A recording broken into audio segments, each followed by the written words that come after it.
Muito boa noite a todos e a todas. Agora são 19 horas. Hoje é dia 28 de março de 2019. Agora entra no ar o programa Em Movimento. Você sabe, esse é o espaço para discutir assuntos de interesse da classe trabalhadora. Essa é uma produção dos Sindicatos Metalúrgicos de São José dos Campos e região, entidade filiada à CSP com Lutas. Nós transmitimos diretamente do estúdio Vito Gianotti, aqui em São José dos Campos. E você sabe, a gente faz esse programa especialmente para você que nos acompanha aqui no Facebook do sindicato.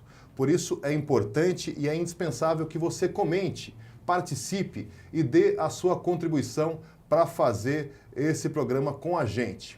E hoje vamos abordar os seguintes temas.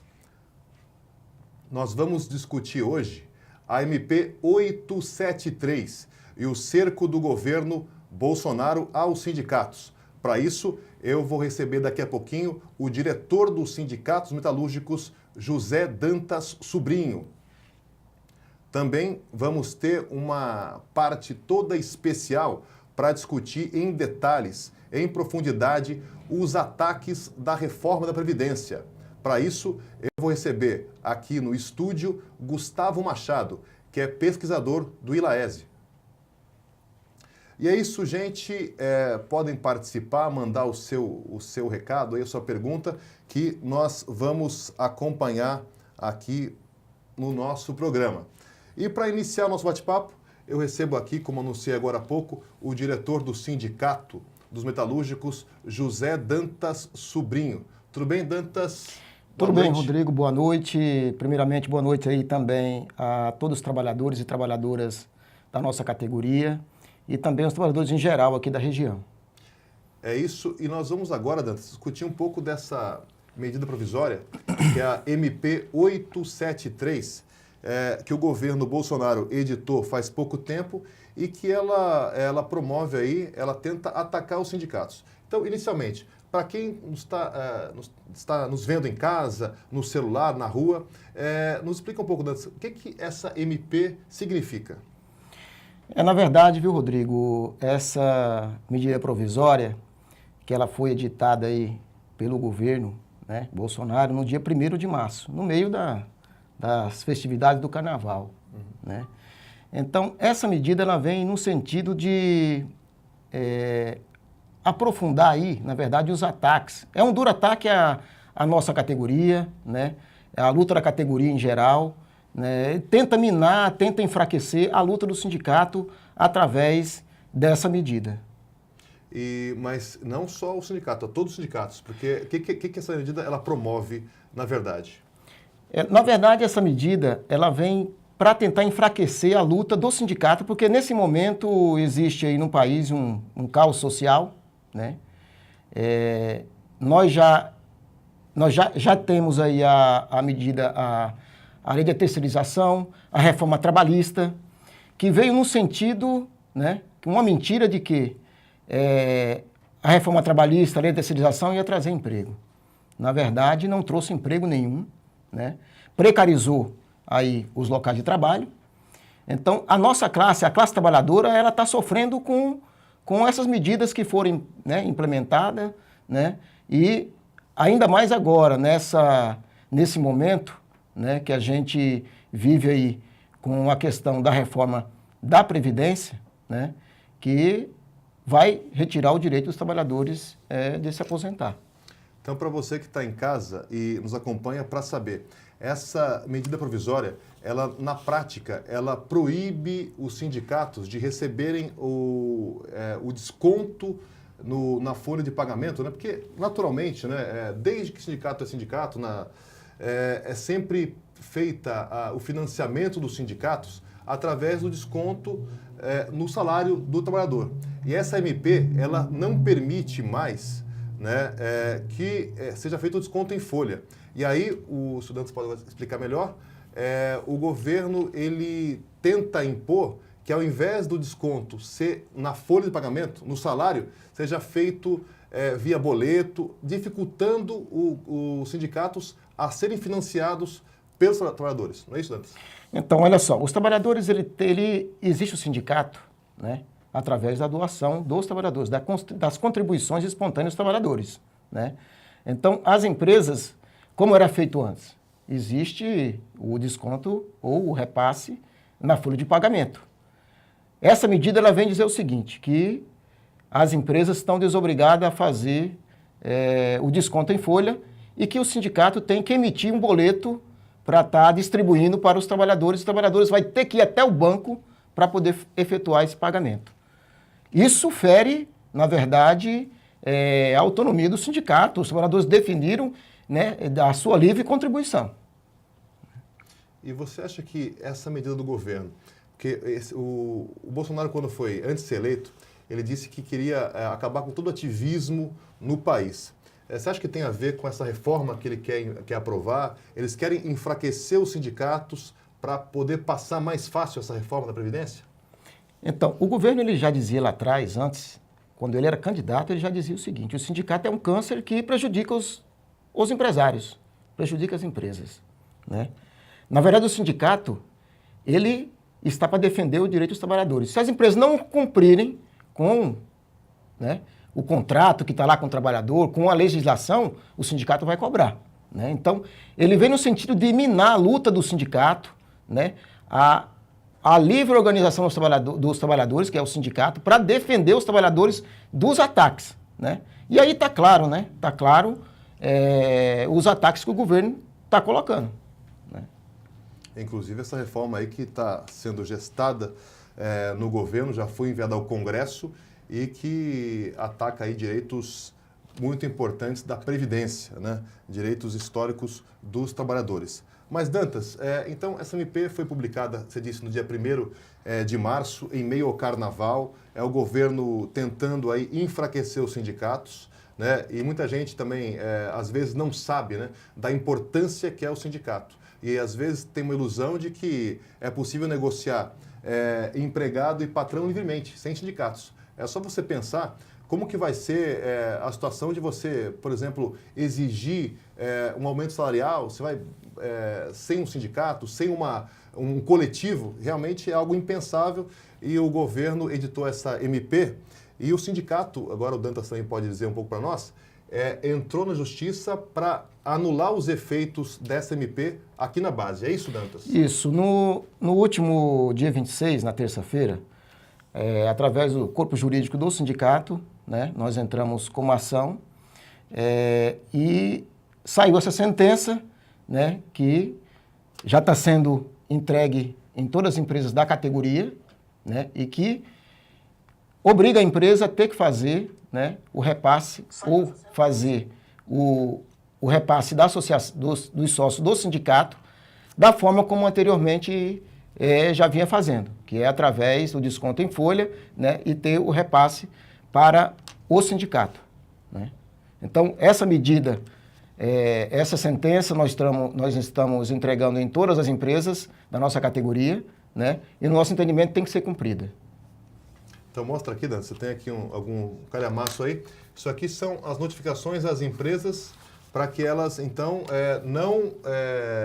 vamos dizer assim, elas... Não descumpra com essa sentença. Sim, sim. É uma liminar, então, que continue, então, procedendo o desconto em folha, né, de quem é sócio do sindicato, né, quem se associa, quem quer fortalecer a sua entidade, continue sendo sócio e continue pagando o sindicato através do desconto em folha, ou seja, aquele percentual de 1% que se desconta do salário do metalúrgico. Então, as empresas já estão, nós colocamos já na nossa imprensa, nosso jornal do metalúrgico, mas estamos notificando cada empresa para que cumpra essa decisão, é isso? Tem que cumprir o repasse, certo?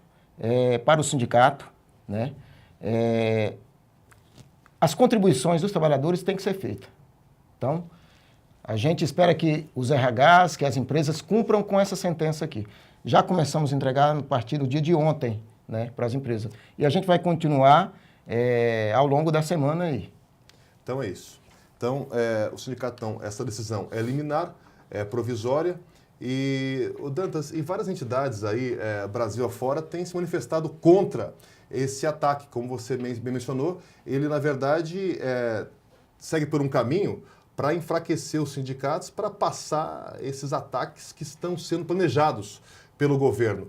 E a OAB, por exemplo, ela entrou no Supremo contra essa medida, não é isso? Então, olha só, a OAB, ela entrou porque ela compreende, assim como nós também compreendemos, que essa medida provisória é inconstitucional, né? Ela fere, né, a livre organização dos trabalhadores, né? O sindicato é criado pelos trabalhadores para defender eles próprios. Então, na verdade, aqui, essa medida que foi ditada pelo governo, ela é inconstitucional. Então, existe essa luta, né? Não é apenas a questão da reforma da Previdência, a reforma trabalhista, que eles querem fazer com que o sindicato se enfraqueça. É também a questão da luta que tem nas fábricas da nossa região, pelo atraso do Fundo de Garantia, né? Pelo não depósito do INSS, né? Pelo não pagamento das férias, né? E existe também a questão da carteira verde e amarela, né? Então, o enfraquecimento dos sindicatos vem no sentido de quê? Para poder aprofundar mais ainda os ataques. Imagina só a carteira verde e amarela. O trabalhador, né, ele não vai ter direito ao Fundo de Garantia, ao 13º, as férias vai ser uma desgraceira só, certo? Então, essa medida provisória, do início ao fim, né, ela deixa claro qual que é a intenção do governo. É minar, né, a luta do sindicato. E você, então, eu acho que fica importante, é importante esse recado ser dado, porque é hora da gente defender o sindicato, porque é uma ferramenta imprescindível para lutar, para organizar e conquistar, não é isso, Dantas? Então, é hora da categoria como um todo defender o seu sindicato, porque o ataque vem forte por aí. Nós não temos nenhuma dúvida que a categoria, né, vai defender o seu sindicato. A estrutura do sindicato está a serviço da luta da categoria, né? Como eu já disse aqui, é a luta desde, né, a questão do papel higiênico que existe na empresa até a PLR. Essa luta ela é feita através das contribuições dos trabalhadores associados. O trabalhador se associa, ele tem 1% na mensalidade. Então, essa luta toda que o sindicato faz é graças à contribuição do sócio. Você que é sócio do sindicato, essa luta é sua. O sindicato é seu. O sindicato é você. Então, para ter todas as questões... No último período, no último ano, a gente teve a campanha salarial. Para deixar claro aqui, independente que é sócio ou não sócio, o nosso sindicato, ele defende a categoria de conjunto, né? Aqui foi falado da questão da reforma da Previdência, da reforma trabalhista, da lei da terceirização, né? A nossa luta aqui, independente se é sócio ou não é sócio, a gente defende, né? A questão dos ataques que vêm pela frente, nós vamos defender a categoria, nós vamos defender a população em geral, porque essa luta o sindicato tem é do sindicato e da categoria, né? Por isso é muito importante. A nossa luta na campanha salarial, não só pelo reajuste, mas através da nossa luta junto com os trabalhadores, né?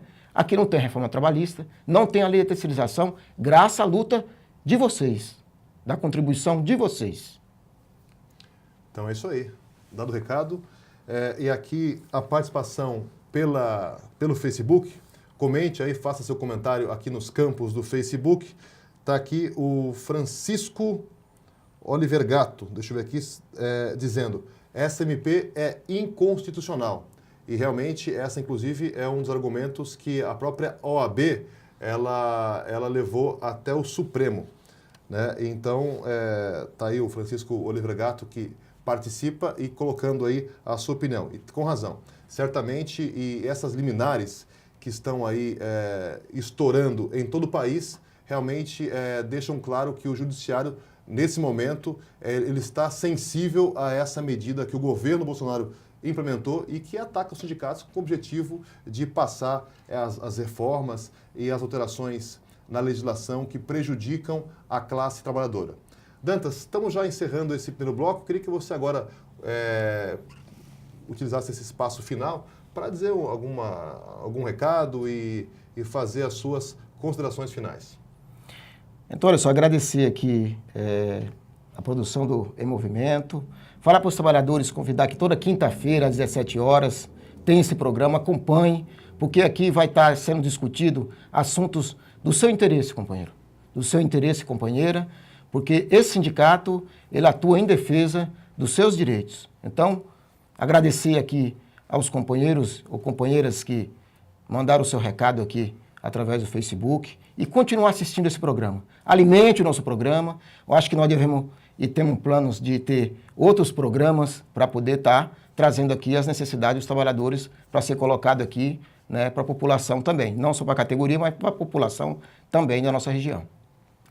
Obrigado, Dantas, pela presença no nosso programa. Volte sempre. E é isso, gente. Você participa aqui do nosso programa, faz esse programa acontecer e daqui a pouco, depois do intervalo, nós vamos ter aí um especial, né, detalhando os ataques da reforma da Previdência. E para isso, nós vamos receber o pesquisador do ILAESE, Gustavo Machado, logo após o intervalo. É rapidinho, vamos lá.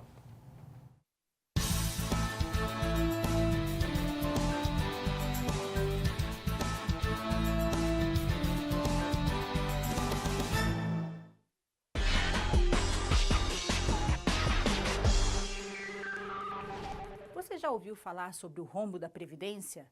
Botar num plano a reforma da Previdência, nós passarmos dar um corte até o final de 2022. Pois não passa de fake news. Isso mesmo, não existe nenhum rombo da Previdência. A Previdência faz parte da Seguridade Social. Além das contribuições de patrões e empregados, ela é financiada por outras contribuições, como o PIS e a COFINS. Em todos esses anos, não teve rombo.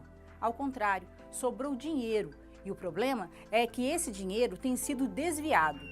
Parte dele vai para pagar a dívida pública aos banqueiros, como é o caso da chamada DRU, a DRU, Desvinculação das Receitas da União, que tira 30% do orçamento da Seguridade e dá aos banqueiros. Não temos um rombo, temos um roubo.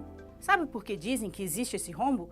Porque querem desviar ainda mais dinheiro das nossas aposentadorias para pagar a dívida aos banqueiros, que hoje já leva quase metade do orçamento do governo. Na cúpula das Forças Armadas também tem muitos marajás. Mais de 700 altos oficiais ganham mais de R$33 mil por mês. Não caia em fake news. Diga não à reforma da Previdência. Entre nessa luta. É necessário construir uma greve geral.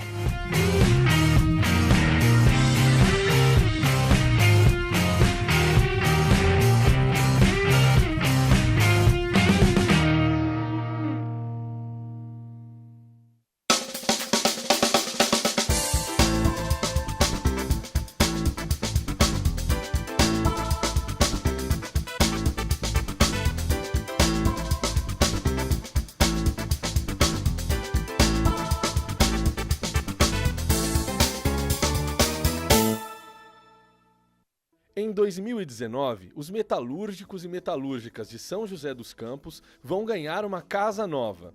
A sede do sindicato está sendo reformada e as obras estão a todo vapor. É a diretoria do sindicato trabalhando para melhor atender os sócios e sócias da entidade. Por isso, se você ainda não é sindicalizado, venha fortalecer o seu time, fique sócio do nosso sindicato.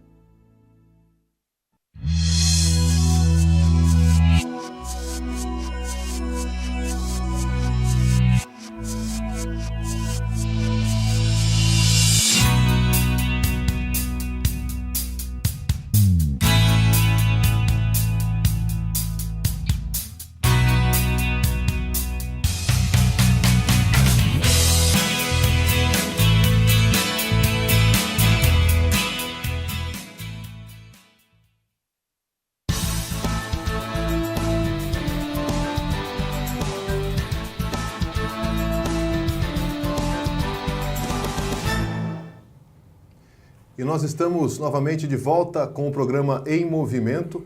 Agora são 19 horas e 20 minutos e você participe desse momento e envie a sua pergunta. Nesse momento, nós vamos fazer agora um bloco especial, e 2 blocos, na verdade, para discutir um assunto que é de interesse de todos os trabalhadores, que é a reforma da Previdência do governo Bolsonaro, que vem aí atacar direitos históricos dos trabalhadores. E para isso, eu recebo aqui o pesquisador do ILAESE, que é o Instituto Latino-Americano de Estudos Socioeconômicos, Gustavo Machado. Gustavo, boa noite, tudo bem? Boa noite, Rodrigo. Boa noite a todos que nos assistem. Espero poder contribuir no esclarecimento dessa reforma, mais uma reforma, né, que chegou pelo atual governo brasileiro. É isso. Nós vamos discutir ponto a ponto. E você que está nos acompanhando, compartilhe esse vídeo para que a gente possa alertar mais trabalhadores desses ataques que estão inseridos nessa PEC, nessa proposta de emenda à Constituição que altera aí as regras da Previdência. E para a gente conversar, Gustavo, iniciar nossa conversa, eu queria que você dissesse de forma geral, para a gente abrir o nosso bate-papo, claro. O que essa reforma ela representa para os trabalhadores? Certo, é uma questão importantíssima, né? Muito se falou durante todo esse período de que todo mundo ia ter que perder um pouquinho, né, para que fosse possível ajustar as contas públicas. Esse foi o discurso geral que permeou o Brasil. Mas quando a reforma saiu, a reforma que foi proposta por Jair Bolsonaro, ela ataca, na verdade, unicamente os trabalhadores, né? São os trabalhadores, inclusive aqueles de baixa renda, as mulheres, os que recebem remuneração entre 1 e 2 salários mínimos, dentre os setores mais pauperizados da classe trabalhadora, que vão pagar por essa reforma. Mas, por outro lado, do ponto de vista da patronal, das empresas, não mexeu-se em um único ponto, né? A contribuição patronal ela permanece a mesma. O financiamento do setor público brasileiro, particularmente a Seguridade Social, ela é um caso praticamente único no mundo, porque não há nenhum tipo de imposto cobrado sobre lucros, né? Vocês imaginem, por exemplo, o acidente recente que aconteceu com a Vale do Rio Doce, uma ganância enorme em função de lucros, né, em dividendos cada vez maior. Elas não são taxadas em um único centavo nessa parte de lucros e dividendos. E isso permanece com essa nova proposta e não se mexeu na contribuição patronal, inclusive, apesar de várias pequenas alterações no que diz respeito aos políticos, eles são praticamente o único setor que não tem teto previdenciário. Então, enquanto todo trabalhador do setor público e privado, ele pode receber no máximo o que é o teto do INSS, que são R$ 5.800, os políticos podem continuar recebendo seus 30 mil, 20 e tantos mil reais, que são o salário que eles têm atualmente. É isso. E para a gente entender, e você de casa também conhecer os pontos dessa reforma, eu queria exibir algumas telas que são importantes. Vamos pegar o primeiro ponto, que vai ser a idade mínima. E nós temos um comparativo do que existe atualmente e qual é a proposta do governo. Atualmente, não existe idade mínima. O trabalhador pode se aposentar por tempo de contribuição. E segundo a proposta de reforma, se impõe uma idade mínima para se aposentar, que é de 62 anos para mulheres e de 65 anos para homens. Gustavo, queria que você iniciasse dizendo o que essa idade mínima representa, vai representar, se aprovada a reforma, para o trabalhador.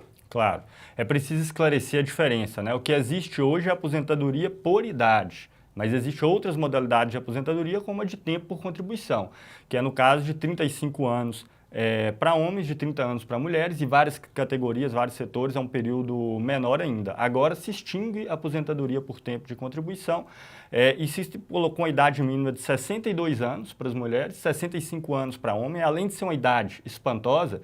Basta dizer que o próprio Jair Bolsonaro, quando Michel Temer, na proposta anterior, propôs os 65 anos, ele fez várias declarações de que era desumano, né, uma idade mínima de 65 anos. E agora ele propõe a mesma idade. E sem falar... Eu quero te interromper um pouquinho, claro. Porque nós temos até um vídeo, para o pessoal achar que isso não é invenção nossa, que o próprio presidente, como você mencionou agora há pouco, especifica que essa proposta é um crime. Então, vamos passar o primeiro vídeo, depois a gente comenta o que a gente vai achar, qual foi o recuo dele, a mudança de posição dele. Pode soltar. O Temer está indo com muita sede ao pote. Você pega o pessoal do Nordeste, por exemplo. Qual a expectativa de vida lá? Eu não tenho certeza, em torno de 70 anos para o homem. Se ele se aposentar com 65, se aposentar com 65, ele vai usufruir 5 anos de aposentadoria. Tem uma aposentadoria que não vai chegar no salário mínimo, porque é comum ele perder o emprego ao longo do caminho, né? Ele vai ter que ter 65 de idade e 49 de contribuição, não vai ter nunca, porra, não vai. Carteira de trabalho assinado, não vai, é um crime que o governo está fazendo. Então esse é o Bolsonaro candidato e depois presidente, ele impõe aquilo que ele dizia que era um crime. Desculpa, pode retomar. Claro, bastante pertinente. Inclusive, é importante destacar que esses 62 e esses 65 anos é o ponto de partida da reforma, mas tem um item que fala que quando a expectativa de vida do país crescer, esse número também cresce. Então, em 4 anos, eles vão recalcular a expectativa de vida de acordo com o IBGE. Em crescendo a expectativa de vida, esse número de 62 e 65 anos, que está estipulado agora como inicial, ele cresce. É uma regra de transição muito curta, então nesse sentido essa reforma é pior do que a do Temer, porque a reforma do Temer, que já era muito ruim, ela tinha uma transição que podia chegar até 20 anos, ou seja, pessoas com 47, 48 anos não pegariam integralmente a reforma, né? A reforma que está sendo proposta agora pelo Jair Bolsonaro, ela tem uma transição que começa com 56 anos para as mulheres, 61 anos para os homens, no caso em vigor a partir do primeiro ano, e que cresceria de 6 em 6 meses por ano, ou seja, em cerca de 10 anos nós estaríamos aí no topo dessa idade mínima que está pré-estabelecida. E como insinuou o próprio Bolsonaro, ela não leva em conta nenhum tipo de desigualdade. Então, quando a gente fala da expectativa de vida no Brasil, isso é uma média, né? Uma média que pega todos os estados, todas as regiões e todas as profissões. Agora, quando se pega a expectativa de vida no interior de cada uma dessas categorias, nós vamos ver que ela é muito diferente. Então, tem categorias no Brasil que têm expectativa de vida que supera em poucos anos os 60 anos de idade. Para citar um exemplo, a construção civil. Então, por exemplo, trabalhadores da construção civil, na sua maior parte, não vão ter sequer direito à aposentadoria sobre essa nova reforma. Se pegarmos a expectativa de vida no Nordeste, no Norte do país, no Maranhão, em alguns estados específicos, ela está bem aquém dos 70 anos de idade. Ou seja, vão ser localidades onde uma menor parte da população vai ter direito à aposentadoria. É isso aí. Agora mais um ponto dessa reforma, vamos colocar na tela. Tempo de contribuição. Porque abordamos agora há pouco, né? A idade mínima, né? Que é de 65 anos para homens e 62 anos para mulheres. Mas agora vamos abordar o tempo de contribuição, Lucas. Atualmente, o mínimo é de 15 anos. E, novamente, o que nós estamos aí nos referenciando é a modalidade que hoje existe por idade. Nesse caso, nesse cenário, com esse mínimo de 15 anos, o beneficiário recebe 85% do salário de benefício, que é o benefício, ele reduz 15%. Na proposta de reforma do Bolsonaro, o mínimo de contribuição são 20 anos. E, além disso, tem uma redução aí drástica no benefício, que ele seria só correspondente a 60% do salário de benefício. Queria que você explicasse para nós, Gustavo, um pouco sobre essa questão também e o que seria também esse salário de benefício para o pessoal de casa entender. Claro. O sistema previdenciário em vigor, o que já existe, é importante de levar em conta, quando fala assim, 85%, 90% do salário, não é o salário que a pessoa tem quando ela aposenta, é a média salarial, né? No sistema que está em vigor agora, ele leva em conta a média dos 80% dos maiores salários da pessoa. Então, vamos supor que foi 10 salários, então você tira os 2 menores, pega os 8 maiores e em cima desses 8 maiores você calcula uma média. Se a pessoa contribuiu só por 15 anos, então seria 85% dessa média. Então, vamos supor que essa média dá R$1.000, a pessoa receberia 850. Isso atualmente, né? Isso, mas isso se ela trabalhou o período mínimo, né? E aí depois, à medida que ela trabalhou mais próximo dos 30, dos 35 anos de contribuição, esse salário cresce até os 100% da média. No que está sendo proposto agora, além de passar para 40 anos de contribuição para ter acesso ao benefício integral dessa média, E chega a ser irônico, porque ele fala que ele está sendo mais justo, porque se você trabalhar mais que 40 anos, você vai ter acesso a mais que 100% dessa média. Agora, a pergunta que fica é quem consegue contribuir por mais de 40 anos, sobretudo com grau de desemprego, rotatividade do trabalho, né, que está no Brasil hoje. Mas então o modelo previsto agora é o seguinte, passa para 20 anos e com 20 anos a pessoa tem direito a 60% da média de todo o período que ela trabalhou. Então não se faz como antes, que se descontava 20% dos piores salários e levava em conta só os 80 melhores para calcular a média, não.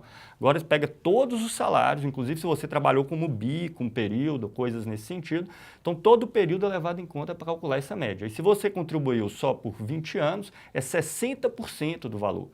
Então se essa média der R$1.000, você vai receber 600. Se ela dá 10 mil, você vai receber 6 mil. E para chegar no 100%, tem que atingir 40 anos de contribuição, né? E, sobretudo, isso é particularmente grave, isso é mais grave hoje do que se fosse há 20 anos atrás, que já seria ruim. Mas porque hoje as pessoas têm uma dificuldade muito maior de trabalhar um longo período contínuo. Nós sabemos como é a iniciativa privada. Poucas pessoas têm o privilégio de começar na empresa, privilégio não, né? Consegue trabalhar de início uma empresa e se aposentar naquela empresa. A rotatividade é muito alta, a pessoa muda de emprego, ela passa longo período, às vezes, sem trabalhar até conseguir um novo emprego. Então, atingir esses 40 anos vai se tornar uma coisa muito difícil para a enorme maioria da população, principalmente da iniciativa privada. Do que você acabou de mencionar, é a tela que nós vamos exibir agora, você já adiantou o assunto e é isso mesmo. Para receber o benefício integralmente, né, essa média total, pode passar, Lucas? Atualmente seriam 30 anos de contribuição, também naquele cenário da puridade, né, na modalidade puridade. E a proposta do governo, como você mencionou, são 40 anos de contribuição. Lucas, pode seguir e passar o próximo slide? Vamos ver mais um tópico aí da reforma. E que é isso que você também se mencionou agora há pouco, que é a mudança no cálculo do benefício.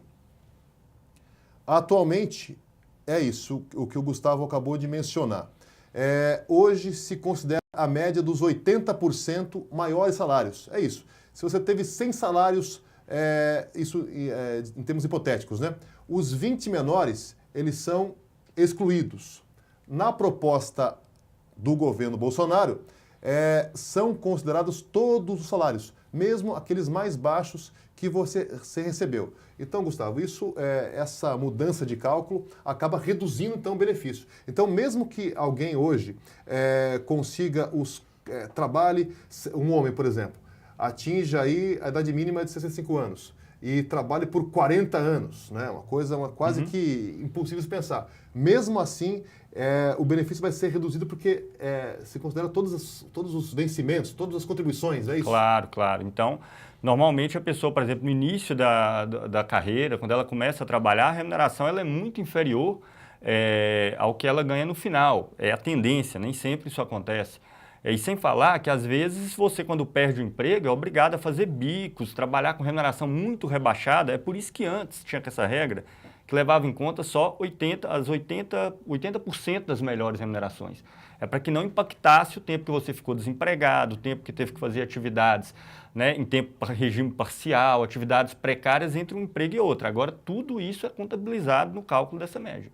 Então, se você teve uma carreira, vamos supor, com pouca rotatividade, conseguiu progredir no seu salário da carreira, você chega no final, você vai fazer uma média que vai levar em conta o primeiro salário que você ganhou quando tinha 20 anos de idade, ou 20 e poucos anos de idade no primeiro emprego. E em cima dessa média, se trabalhou os 40 anos, você vai ganhar a média inteira.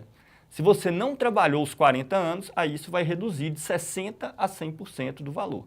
Né? Então, se você trabalhou 20 anos, 60%. Se trabalhou 30 anos, 80% da média. E se trabalhou 40 anos, 100% da média.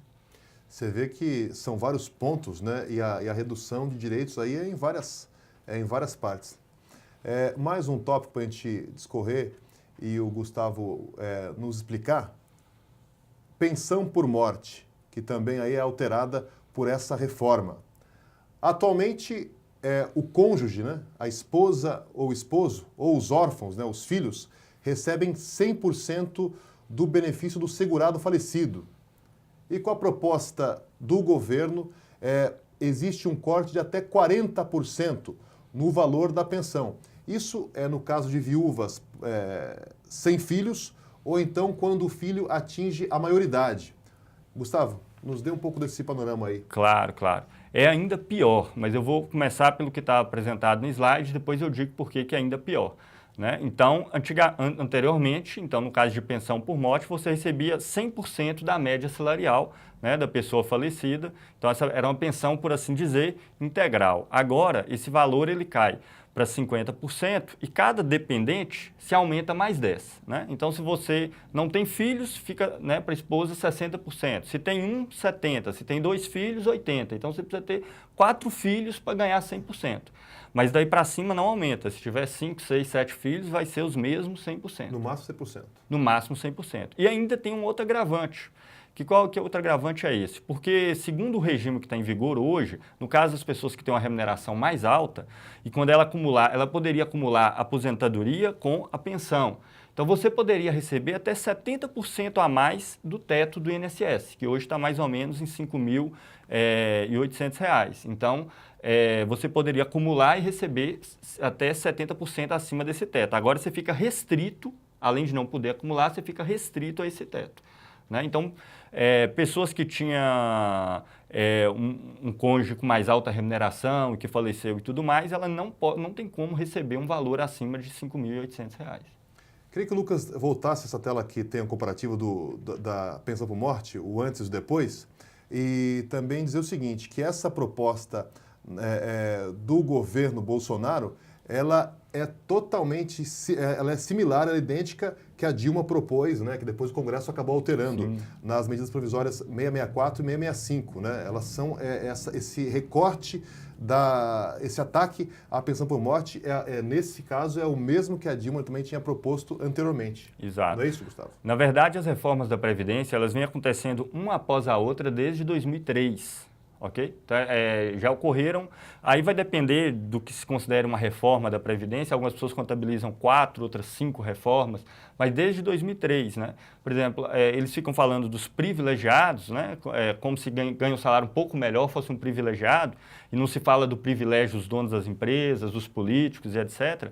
Mas desde 2003, da reforma que aconteceu no primeiro ano do governo Lula, que, por exemplo, o servidor público ele não recebe, pelo regime geral da Previdência, uma aposentadoria que é superior ao teto do INSS. Se ele quiser receber, ele tem que ir para um outro regime de aposentadoria, fazer uma outra contribuição à parte para receber um valor que seja superior a esse teto. Então, essas medidas foram sendo feitas uma após a outra ao longo dos anos. Né? E várias das coisas que estão em vigor aí, no caso específico dessa, já vêm sendo propostas desde o governo Dilma, governo Temer e agora o governo Jair Bolsonaro.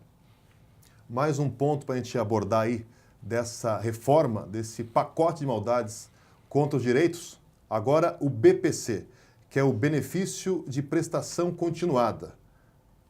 Atualmente, esse benefício, que é dirigido a idosos pobres, ele garante um salário mínimo a partir dos 65 anos de idade. Com a proposta do governo Bolsonaro, os idosos pobres teriam direito a um salário mínimo somente aos 70 anos, 5 anos depois. E como parte do truque aí, ele antecipa para 60 anos o início desse benefício, mas só que com um valor que é menos da metade do mínimo, que é R$ 400. Exato. Esse problema aí, ele é muito maior do que parece no primeiro momento, por várias razões. A primeira delas eu perguntaria para vocês que estão aí, o BPC ele é pago para os idosos que estão abaixo da linha da pobreza. São aqueles que têm uma remuneração que é considerada abaixo que 1/4 do salário mínimo, ok? Que tem acesso a esse benefício, ou seja, que estão dentro do que se chama de miséria, do que se classifica como miséria mesmo. Né? Agora eu pergunto, qual que vocês acham que é a expectativa de vida desse setor da sociedade? Né? Qual seria a expectativa de vida? Ele só teria acesso a um salário mínimo depois que ele superasse os 70 anos de idade. Né? E entre 60 e 70 teria acesso a R$ 400. E tem um outro aspecto que é pior, porque ele cria um precedente que é o seguinte, ele desatrela o pagamento ao salário mínimo. Então, ele desatrela o sistema previdenciário do salário mínimo. O salário mínimo deixa de ser aquilo que o nome diz que é o menor salário ao qual se pode ter. E há precedente, inclusive, para que se possa receber a menos que o salário mínimo em outras modalidades do regime previdenciário. Então, agora o salário mínimo ele já é um valor que é abaixo do que é necessário, né, para sobreviver, se levar em conta moradia, alimentação e todos os itens. Agora ele deixa de ser um salário mínimo, ele passa a ser simplesmente um valor de referência. Né? Quanto que você ganha? Meio salário mínimo, um quarto do salário mínimo, um salário mínimo em mês. Vira só um valor de referência e deixa de ser um piso, né, do qual deveria incidir o conjunto das remunerações, inclusive aquela previdenciária. É isso. Estamos com o Gustavo Machado, que é pesquisador do ILAESE, e está discutindo e estamos conversando sobre esses pontos da reforma da Previdência do governo Jair Bolsonaro. Agora, vamos para mais algum ponto, e eu quero dizer para vocês que a reforma, e no Congresso existe um termo, que são as jabuticabas, que alguém disse que só existe no Brasil. Não sei se é verdade que isso ocorre mesmo, mas essas jabuticabas significa outras propostas, né, que são embutidas num tema, numa lei, e que atacam outros segmentos. E é o caso a seguir, que é a multa de 40% do Fundo de Garantia. Atualmente, o aposentado que continua trabalhando e é demitido, ele recebe essa multa do Fundo de Garantia. Com a proposta de reforma, o aposentado que continua trabalhando e é demitido não receberia mais essa multa de 40% do Fundo de Garantia. Exatamente. Na verdade, segundo a nova proposta de reforma, inclusive é algo curioso, porque em uma reforma previdenciária se faz também alterações com relação à questão trabalhista, né? Então, na verdade, é um aprofundamento da reforma trabalhista que já foi iniciada no último ano. Então, agora o aposentado ele não será mais recolhido o FGTS, né? Então, esse valor aí de 8% do salário, ele não é mais recolhido e ele pode ser demitido sem pagamento de nenhuma multa. Colocando uma questão, inclusive, curiosa, porque vai virar se transformar em um setor ainda mais precarizado. E eu pergunto, que aposentado que vai trabalhar? Só quando você tem muita necessidade, porque normalmente a pessoa, né, já tem muito mais limitações em função da idade e tudo mais. E essa pessoa agora vai poder trabalhar em condições mais precárias do que aqueles que ainda não atingiram a aposentadoria, porque não apenas não vai se recolher o FGTS, então se não aumenta nada para a patronal, se desconta para a patronal nessa reforma da Previdência. E além de se descontar da patronal, ele pode demitir a pessoa sem ter que pagar absolutamente nenhuma multa. E o trabalhador, nessa condição, perde qualquer tipo de segurança e garantia com relação ao trabalho. É um ataque bastante grave, hein? É bom ficar atento. Agora, mais um último tópico, Lucas, para colocar aí no vídeo, que é o abono salarial do PIS, que também aí tem uma mudança importante. Atualmente, esse abono, o PIS, tem direito ao PIS quem recebe esse benefício, quem ganha até 2 salários mínimos. Com a proposta de reforma, receberia quem ganha até 1 salário mínimo.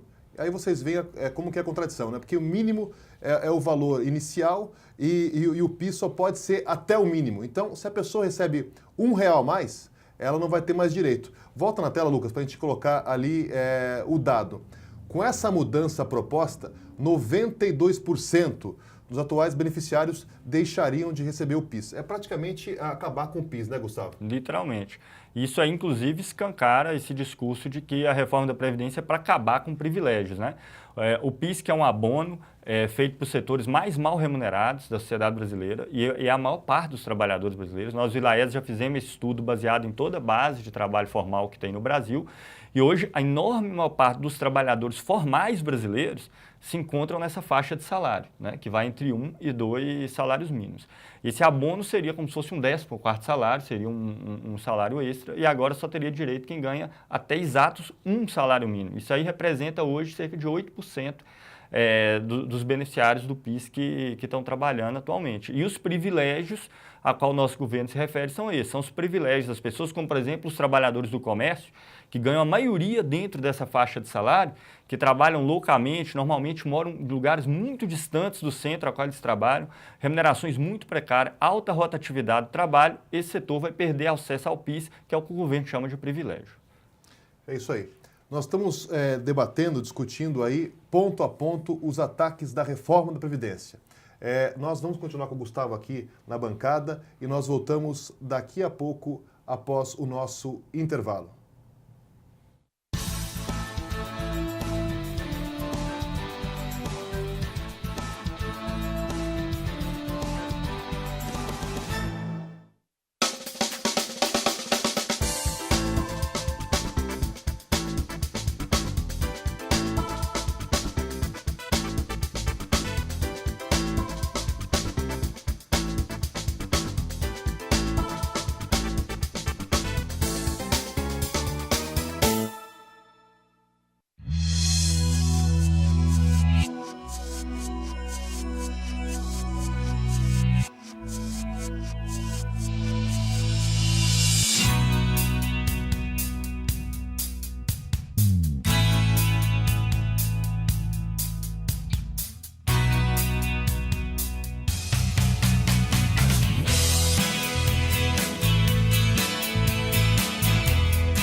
E nós voltamos aqui a transmitir o programa Em Movimento, esse espaço que você acompanha às quintas-feiras para discutir assuntos importantes dos trabalhadores. Agora são 19 horas e 46 minutos. Envie a sua participação aqui no campo de comentários do Facebook.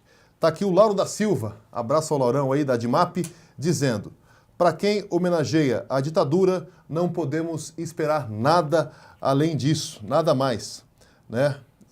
Está aqui o Lauro, o Dantas também contribuindo, Luiz Carlos Prates perguntando aqui, né? Essa reforma, afirmando, essa reforma é um confisco, não é, Gustavo? Como fica a especial? Vamos ver se vai ter tempo para a gente abordar isso rapidamente. Está aqui o pessoal se manifestando, Marcelo Henrique, José Augusto Oliveira, Antônio Macapá, Cláudia Costa. Então, pessoal, participem nesse nosso programa que tem esse momento especial para discutir essa reforma que ataca direitos dos trabalhadores e em relação à Previdência. Nós agora queremos passar um vídeo, porque ao mesmo tempo que essa reforma está sendo proposta no Congresso Nacional, a resistência existe. E nós tivemos no último dia 22 o Dia Nacional de Lutas contra essa reforma da Previdência. E aqui nós tivemos várias assembleias nas portas das fábricas e também tivemos um ato na Praça Afonso Pena. Confira no vídeo que vamos exibir agora. Trabalhadores de diversas categorias, centrais sindicais e movimentos sociais se reuniram em vários pontos do país no Dia Nacional de Luta contra a Reforma da Previdência. Em São José dos Campos, o protesto começou às 10 da manhã, com concentração na Praça Afonso Pena e reuniu cerca de 400 manifestantes que saíram pelas ruas da cidade com faixas e gritando palavras de ordem que exigiam direitos e o fim da reforma da Previdência. O governo Bolsonaro apresenta uma reforma da Previdência muito pior do que a reforma que foi apresentada pelo Temer. E a reforma da Previdência do governo Bolsonaro, que quer colocar uma idade mínima para a aposentadoria de 65 anos para os homens, 62 anos para as mulheres. Que quer que os trabalhadores, ao término de sua vida, se aposente recebendo R$400 por mês. Ora, companheiros e companheiras, somos nós trabalhadores que produzimos toda a riqueza do país. Não é justo o governo querer fazer essa reforma para aprofundar os ataques aos nossos direitos. Enquanto isso, a gente sabe muito bem como é um privilégio de todos os políticos lá em Brasília. Os manifestantes criticam a proposta que, entre as medidas, prevê o aumento da idade mínima e do tempo de contribuição para homens e mulheres. O projeto também reduz os valores dos benefícios e beneficia os setores financeiros. É um absurdo o que estão fazendo e os trabalhadores estão demonstrando no dia de hoje que não vão aceitar essa reforma da Previdência, porque sim, nós queremos aposentar. A proposta de reforma do governo Bolsonaro é um grande ataque aos trabalhadores e traz uma série de mudanças que podem prejudicar a parcela mais pobre da sociedade brasileira. E quais são os próximos passos dessa luta contra a reforma?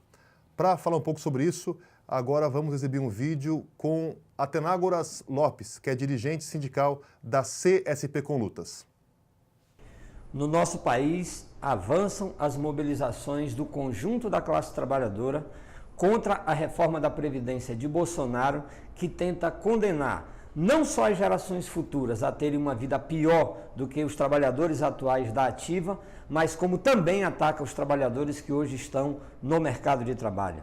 No último dia 22, convocado por todas as centrais sindicais brasileiras, mais de 120 cidades do nosso país se levantou em mobilização, desde as madrugadas, paralisações, protestos, manifestações, comprovando o quanto é possível realizar uma nova e poderosa greve geral nesse país. Aliás, esta será a ferramenta que, assim como serviu para derrotar a reforma do Temer em 2017, colocará uma pá de cal nas pretensões deste governo com a sua reforma e também de parcela importante desse Congresso Nacional que já se declara contra essa medida nefasta. Queria me dirigir aos companheiros, às companheiras, principalmente dirigentes das centrais sindicais.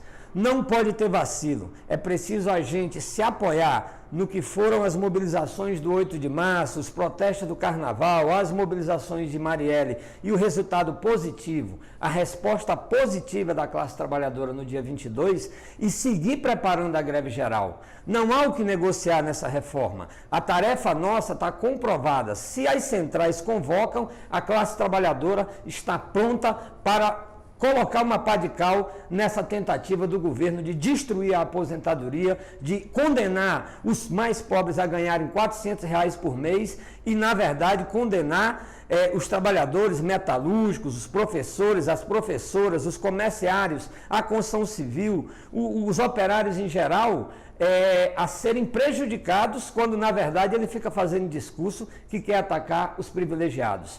Dinheiro para resolver o problema da Previdência tem. Bolsonaro e Congresso Nacional. Vamos parar de pagar a dívida pública. Vamos cobrar das grandes empresas que devem quase R$500 bilhão para o INSS. E assim nós vamos encontrar uma saída para o país. Ou retira esse projeto de lei, ou a tarefa nossa das centrais sindicais é convocar urgentemente uma greve geral. Nesse sentido, o calendário votado essa semana e apontado ajuda a acumular e vai preparar também um 1º de maio unificado, mobilizações e greves do setor de educação, mas mais que nunca é seguir agitando a necessidade da greve geral. Vamos lá, companheiros e companheiras, vamos vencer essa batalha.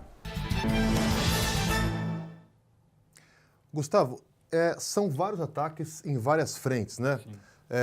Trabalhadores rurais, servidores públicos, também tem a questão da capitalização, que é um grande também ataque, mas nosso tempo já está um pouco avançado.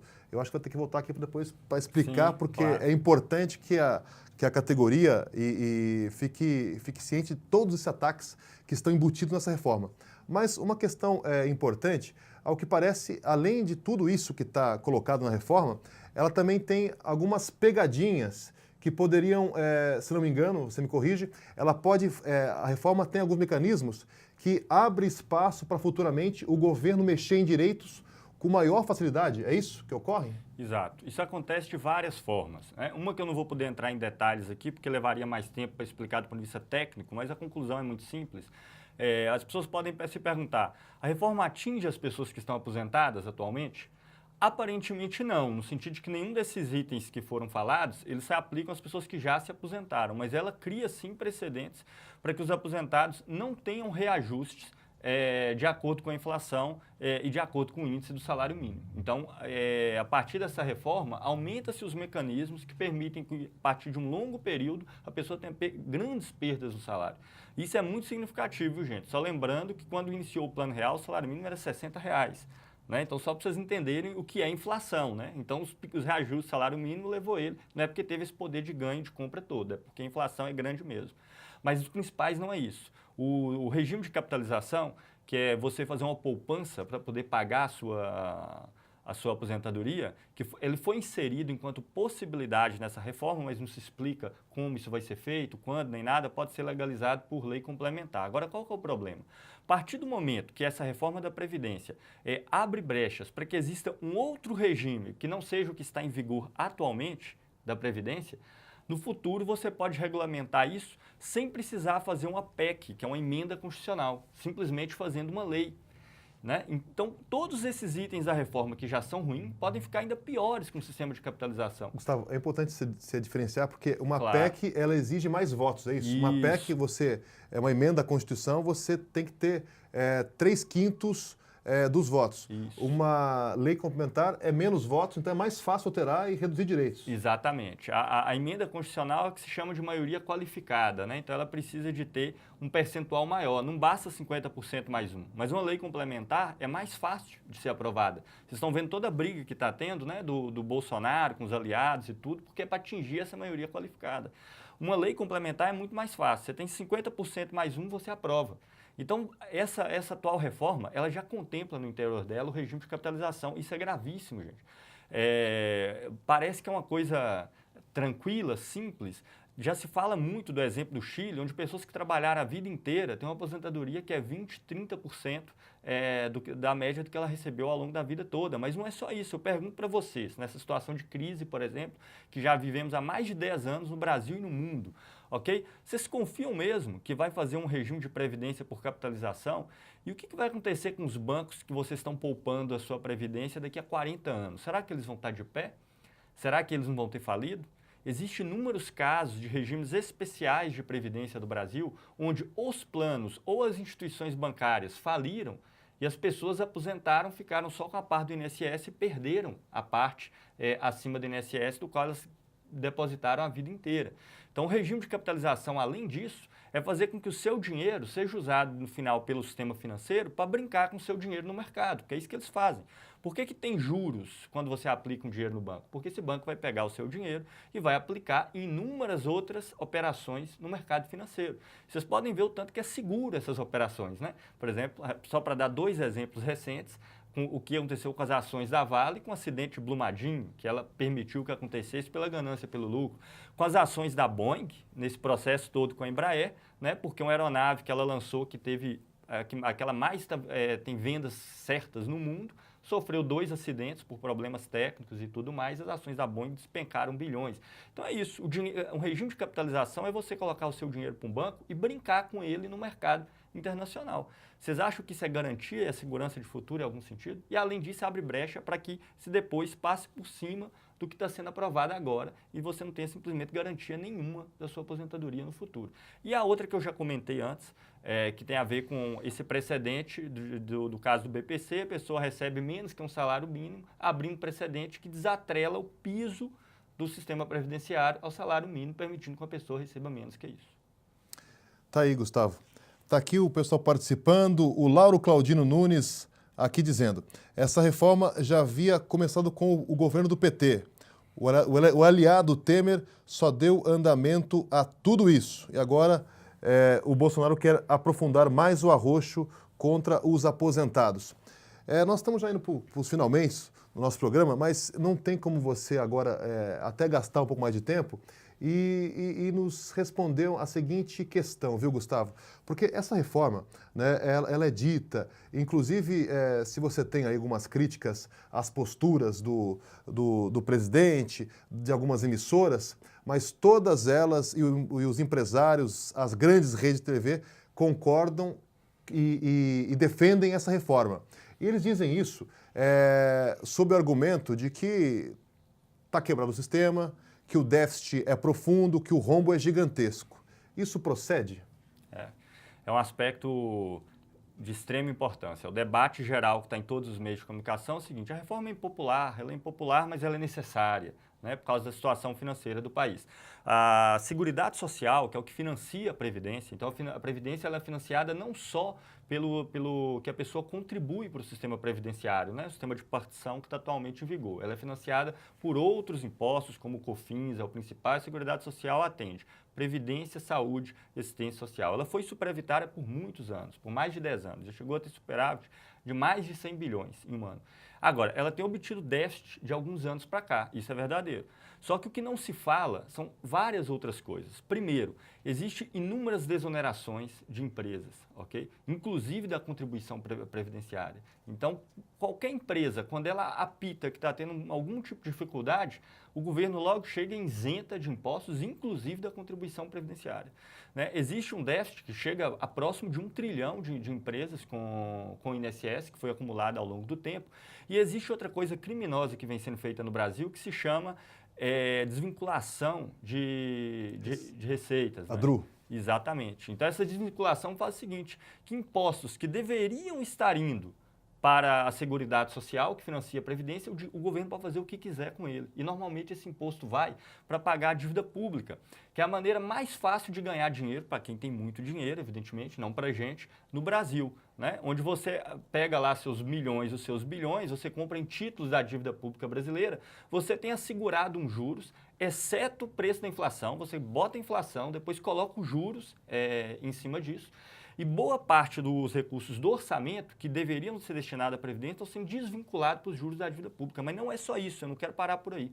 É importante falar que se cria uma crise que são produzidas pelas empresas, por esse tipo de sociedade que a gente vive, e depois querem jogar a crise para cima dos trabalhadores. Então, o que mais que agrava a situação da Previdência? O fato de que você tem um país com 120 milhões de pessoas que estão em idade ativa para trabalhar, só que menos de 50 milhões delas hoje são trabalho formal, que contribui para a Previdência.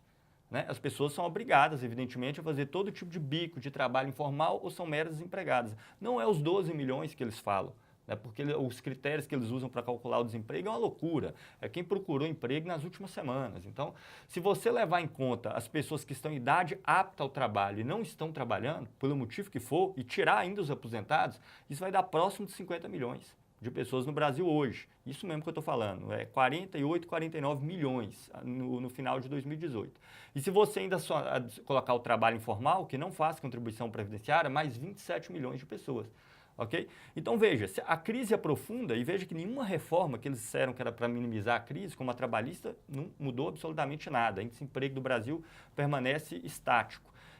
Então, se a crise aprofunda, eles vão ter que fazer outra reforma da Previdência, porque vai reduzir o trabalho formal e eles não vão ter como pagar o sistema previdenciário. É evidente que esse sistema, ele é, na verdade, um girar em círculo, onde o trabalhador só tem a perder, né? E todo o ônus desse sistema maluco que a gente vive, que todos os últimos governos, é verdade, desde o PT, passando pelo Temer, agora continuado pelo Jair Bolsonaro, alimentam, né? Então, a gente tem uma mudança drástica e possa criar uma sociedade onde os trabalhadores ganhem o fruto do trabalho dele, ou então a gente vai ter que ser sempre escravo desse sistema, onde quanto mais a gente trabalha, menos garantia, menos segurança a gente tem. É isso aí, gente. Vocês acompanharam uma verdadeira aula aí sobre Previdência e sobre essa reforma que está proposta e já está em andamento no Congresso. Queria agradecer ao Gustavo e deixar um minutinho para ele fazer as suas considerações finais. Claro, eu que agradeço a oportunidade. Tem vários pontos específicos da reforma que, infelizmente, por uma questão de tempo, talvez em um outro momento, mas é importante alertar. Por exemplo, as aposentadorias especiais, o impacto é muito grande. O caso também do que eles chamam de inválido, o impacto também é grande. Se a pessoa não comprovar que foi acidente de trabalho, ela recebe só 60%, e a gente sabe a loucura que é isso. Como que é burocrático o processo para se provar que algo foi acidente de trabalho, dentre vários outros pontos particulares que impactam em setores específicos, né? Funcionários públicos podem pagar até 22% de contribuição previdenciária em alguns casos, mas em outra oportunidade nós podemos discutir ponto a ponto com mais calma. Agora, eu só termino aqui dizendo que, tal como a reforma do Temer, vai ser só com a organização, resistência e luta dos trabalhadores que nós vamos poder barrar essa reforma da Previdência. Quem acha que é impossível, a reforma do Temer dá a resposta, né? Eles dizem que a reforma do Temer foi barrada por causa das denúncias, né? A mentira mais escandalosa que se tem.